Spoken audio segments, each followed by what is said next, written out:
ਕੀ ਹਾਲ ਚਾਲ ਹੈ ਤੁਹਾਡਾ। ਅੱਜ ਮੈਂ ਸੇਵ ਪੂਰੀ ਬਣਾਉਣ ਲੱਗੀ ਸਾਂ ਤੇ ਮੈਂ ਕਿਹਾ ਚਲੋ ਤੁਹਾਡੇ ਨਾਲ ਵੀ ਰੈਸਪੀ ਸ਼ੇਅਰ ਕਰਨੀ ਹੈ। 1 ਕੱਪ ਮੈਦਾ ਲਿੱਤਾ, ਅੱਧਾ ਕੱਪ ਸੂਜੀ ਚਲੀ ਗਈ ਤੇ ਇਹਦੇ ਵਿੱਚ ਥੋੜਾ ਜਿਹਾ ਨਮਕ ਪਾਵਾਂਗੀ। ਤਕਰੀਬਨ ਅੱਧਾ ਚਮਚ ਪਾ ਲਓ, ਇਹ ਛੋਟਾ ਚਮਚ ਹੈ, ਅੱਧਾ ਚਮਚ ਪਾ ਲਓ। ਤੇ ਇਹਦੇ ਵਿੱਚ ਥੋੜਾ ਜਿਹਾ ਤੇਲ ਪਾਵਾਂਗੀ, 2 ਚਮਚ ਪਾਣਾ, ਮੈਂ ਅੰਦਾਜ਼ੇ ਨਾਲ ਪਾ ਰਹੀ। ਤੇ ਇਹਨੂੰ ਪਾਣੀ ਦੇ ਨਾਲ ਨਾ ਅਸੀਂ ਗੁੰਨ ਲਵਾਂਗੇ। ਜਿਸ ਤਰ੍ਹਾਂ ਸਮੋਸੇ ਦੀ ਤੁਸੀਂ ਨਹੀਂ ਪੱਟੀ ਬਣਾਉਂਦੇ ਹੋ, ਉਸੇ ਤਰ੍ਹਾਂ ਦਾ ਸਾਰਾ ਹੈਗਾ ਤਰੀਕਾ। ਬਸ ਇਹਦੇ ਵਿੱਚ ਥੋੜੀ ਸੂਜੀ ਪੈਂਦੀ ਹੈ ਤੇ ਇਹਨੂੰ ਮੈਂ ਪਾਣੀ ਲੈ ਕੇ ਤੇ ਗੁੰਨਾਂਗੀ। ਹੁਣ ਦੇਖੋ ਥੋੜਾ ਥੋੜਾ ਪਾਣੀ ਪਾ ਕੇ ਤੇ ਅਸੀਂ ਇਹਨੂੰ ਨਾ ਗੁੰਨ ਲਵਾਂਗੇ। ਇਹਦੀ ਡੋ ਜਿਹੜੀ ਹੈ ਨਾ ਸਖਤ ਹੀ ਰੱਖਾਂਗੇ, ਗੁੰਨਾਂਗੇ ਅੱਛੀ ਤਰ੍ਹਾਂ। ਤੇ ਦੂਸਰੀ ਸਾਈਡ ਤੇ ਮੈਂ ਇਹਨੂੰ ਆਲੂ ਨੂੰ ਬੋਇਲ ਕਰਨਾ ਰੱਖ ਦਿੱਤੇ ਨੇ। ਇਧਰ ਆਲੂ ਬੋਇਲ ਹੋ ਰਹੇ ਨੇ, ਜਦੋਂ ਆਟਾ ਗੁੰਨ ਲੈਂਦੇ ਆ। ਇਹ ਦੇਖੋ बस तुसी ना मुलायम करना है, जितना मुलायम कर सकते उतना ही तुहाडी सेव पूरी अच्छी लगेगी, अच्छी बनेगी। ये जिहड़े गोल गप्पे ने ना, गोल गप्पियां दी भी यही रेसिपी हैगी। यही तुसी करके इन्हें ना गोल गप्पे भी इसी तरह ही बनते हैं। रवो मेरे नाल ते फिर मैं तुहानू दसनी अगे की करना। बस आटे नूं अच्छी तरह जरा मैं मुलायम कर लाँगी, 5 मिनट इन्हूं गुन्नांगी। जो मुलायम हो जाएगा तो फिर इन्हूं थोड़ी देर वास्ते रख दांगी, 15-20 मिनट वास्ते। इमली का चटनी तो दसी सी हो गया सी ते इन्होंने गुटलियां मैं अलग करनी पईयां। इहदा सारा रस कढ़ लिता, बस रस कढ़ के ते फिर इन्हूं मैं पकावांगी। जो पकावांगी तो फिर इन्हूं थोड़ा जिहा गाढ़ा करांगी पका के। इहदे विच बस मैं नमक पाया ते थोड़ियां जिहियां मिर्चां पाईयां बस। देखो इमली का गुद्दा सारा कढ़ के इमली आलू बुखारा पाया सी हो गया। तो मैं सारा गुद्दा कढ़ लिता, थोड़ी जी चीनी पा दी है तो बस उन्होंने पकने वास्ते रख दिता। सेव पूरी बनाने वास्ते मैं तुहानू दस्सिया सी आलू भी पावांगी। तो आलू मैं उबलने रख दिते सन, बस हुण उबल गए ने। हुण मैं इन्हां नूं छिल के ते इन्हां नूं मैश कर लांगी। तो उस तो बाद फिर मैं तुहानू दसांगी कि जी इस आलूआं दा असीं की करना।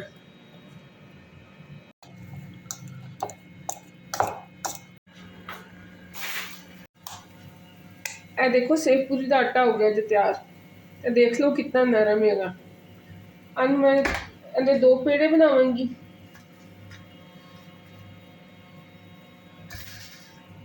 ए मैं मैदा लेता, इत्थे इहदा पेड़ा बनावांगी ते इहनूं ना एक वड्डी रोटी बेल लवांगे।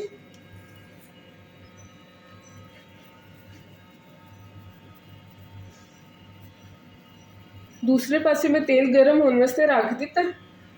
बस इहदी रोटी बना के ते फिर मैं कटांगी। मैं ये वाला कटर इस्तेमाल करांगी। अगर तुहाडे कोल कटर नहीं है तो तुसी कोई भी गोल चीज़ लै लेना जिहदा तुसी इस्तेमाल कर सको, जिहदे नाल तुसी रोटी कट सको। ए देखो रोटी कितनी समूथली बेली जाती पई है, क्योंकि तुहाडा आटा सही गुज्झिया है। किसी पासों देख लो कोई क्रैक कुछ नहीं हैगा। बस इन्हूं अच्छी तरह तुसी रोटी बेल लो, बस ज़्यादा मोटी ना होवे ते ज़्यादा पतली भी ना होवे। लेकिन मैं थोड़ा जितना पतला करांगी। ए देख लो जितना थोड़ा अच्छा आटा गुज्झिया होएगा। ऐसी रेसिपी गोलगप्पियां दी भी हैगी, इसी तरह ही गोलगप्पे बनते हैं। बस इहदे सूजी की क्वांटिटी कुछ ज़्यादा होंदी है। ए देखो हुण मैं छोटे छोटे इस कटर दे नाल इहनूं कट लावांगी। तेल दूसरी साइड ते गर्म करना रख दिता है। बस ये कट के ते मैं इहनूं विच पा देवांगी तेल दे। ए देखो बस तुसी इसी तरह कट लो।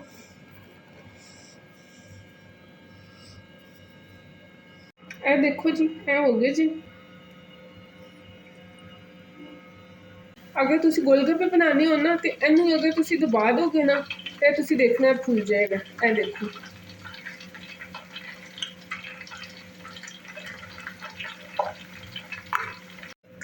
ए देखो जी ए लाइट ब्राउन हो गए ने। तो बस मैं इन्हूं काट दूँगी तो दूसरा पूर जिहड़ा ना मैं पा दूँगी।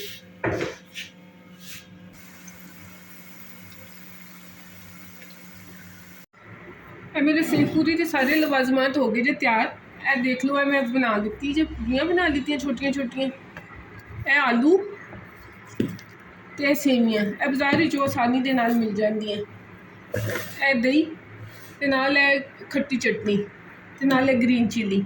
ਇਹ ਮੈਂ ਤੁਹਾਨੂੰ ਦੋਨੋਂ ਤਰੀਕਿਆਂ ਨਾਲ ਬਣਾਉਣਾ ਦੱਸਾਂਗੀ, ਜਿਹੜਾ ਤੁਹਾਨੂੰ ਆਸਾਨ ਲੱਗੇਗਾ ਤੁਸੀਂ ਦੇਖ ਲੈਣਾ।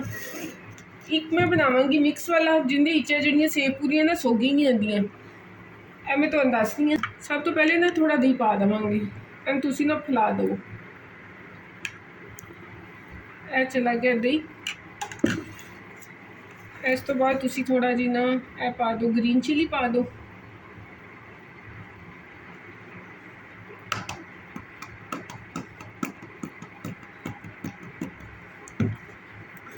ਦਹੀਂ ਨੂੰ ਨਾ ਤੁਸੀਂ ਪੂਰੀ ਪਲੇਟ ਵਿੱਚ ਨਾ ਇਸ ਤਰ੍ਹਾਂ ਫੈਲਾ ਦੇਣਾ।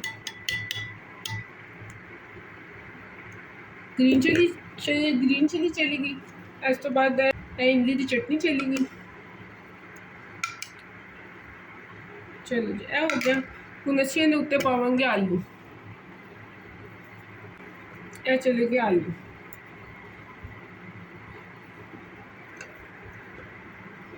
ਇਹਦੇ ਉੱਤੇ ਮੈਂ ਦੁਬਾਰਾ ਕੋਟਿੰਗ ਕਰਾਂਗੀ। ਇਹਦੇ ਉੱਤੇ ਥੋੜ੍ਹਾ ਜਿਹਾ ਦਹੀਂ ਪਾਵਾਂਗੀ, ਇਮਲੀ ਦੀ ਚਟਨੀ ਪਾਵਾਂਗੀ। ਤੁਸੀਂ ਆਪਣੇ ਟੇਸਟ ਦੇ ਹਿਸਾਬ ਨਾਲ ਕਰ ਲੈਣਾ। ਅਗਰ ਤੁਹਾਨੂੰ ਜ਼ਿਆਦਾ ਸਪਾਈਸੀ चाहिए तो ज़्यादा स्पाइसी कर लो, चटनी ज़्यादा पा लो। ਇਹ देखो, ਇਹ चली गई है। ਇਹ सब चीज़ें चली गई। उस तो बाद उत्ते सेव पूरी पा देंगे। अगर तुसी फिर उत्ते चटनी पाना चाहते हो तो तुहाडी मर्जी है, तुसी पा सकते हो। तो जिहड़ियां पूरियां बनाइयां ने ना, ਇਹ मैं साइड ते ला ਦਾਂਗੀ इस तरह। ਇਹਦੇ ਨਾਲ ਕੀ ਹੈਗਾ, ਸਿਰਫ ਤੁਸੀਂ ਇਹਨੂੰ ਫੜਿਆ ਐਂਡ ਤੁਸੀਂ ਇਸ ਤਰ੍ਹਾਂ ਕੀਤਾ ਹੈ ਤੇ ਤੁਸੀਂ ਮੂੰਹ ਦੇ ਵਿੱਚ ਪਾ ਲਿੱਤਾ। ਇਹ ਲਓ, ਇੱਕ ਤਰੀਕਾ ਹੈਗਾ ਜੀ। ਹੁਣ ਦੂਸਰਾ ਤਰੀਕਾ ਹੈਗਾ ਕਿ ਤੁਸੀਂ ਇਸੇ ਤਰ੍ਹਾਂ ਦੀਆਂ ਇਹ ਲਿੱਤੀਆਂ। ਇਹ ਦੇਖੋ, ਜਿਸ ਤਰ੍ਹਾਂ ਦੇਖੋ ਮੇਰੀਆਂ ਫੁੱਲ ਗਈਆਂ ਸਨ करके ਇਹਦੇ ਉੱਤੇ ਥੋੜੇ ਥੋੜੇ ਆਲੂ ਪਾ ਦਈਦੇ ਨੇ। ਇਹ ਤਰੀਕਾ ਜਿਹੜਾ ਹੈਗਾ ਨਾ ਹੈਗਾ ਵੀ ਠੀਕ ਹੈਗਾ, ਲੇਕਿਨ ਇਹ ਜਿਹੜਾ ਨਾ ਜ਼ਿਆਦਾ ਦੇਰ ਰੱਖਣ ਦੇ ਨਾਲ ਨਾ ਦਹੀਂ ਚਟਨੀ ਪਾਉਂਦੇ ਆ ਨਾ ਤੇ ਇਹ ਸੋਗੀ ਹੋ ਜਾਂਦਾ, ਨਰਮ ਪੈ ਜਾਂਦੀਆਂ ਨੇ। ਇਹ ਤੁਹਾਡੀ ਆਪਣੀ ਮਰਜ਼ੀ ਹੈਗੀ। ਇਹ ਵੀ ਤਰੀਕਾ ਹੈ ਤੇ ਦੂਸਰਾ ਉਹ ਵੀ ਤਰੀਕਾ ਹੈ। ਇਹਦੇ ਤੇ ਵੀ ਬਸ ਅਸੀਂ ਇਹ ਦੇਖੋ ਇਮਲੀ ਦੀ ਚਟਨੀ ਪਾਵਾਂਗੇ।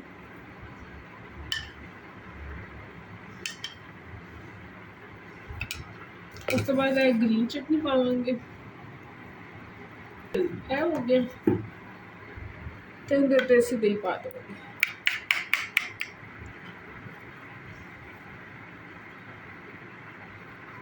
ਇਹ ਚਲਾ ਗਿਆ ਦਹੀਂ।